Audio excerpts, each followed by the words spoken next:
একজন মুনাফিক।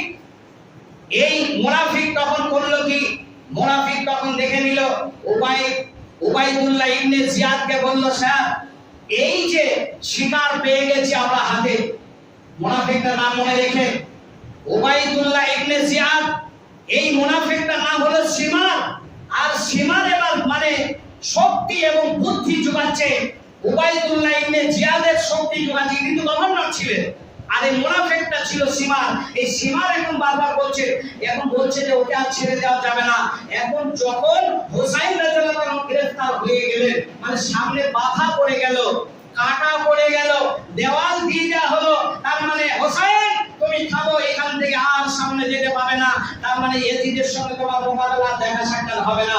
তখন হুসাইন রাদিয়াল্লাহু আনহু বুঝতে পেরে গেছেন, আমি বিগত রজনীতে স্বপ্ন দেখেছিলাম, তার একজন পার্শ্ববর্তী বোনকে স্বপ্নের কথা বলেছিলেন,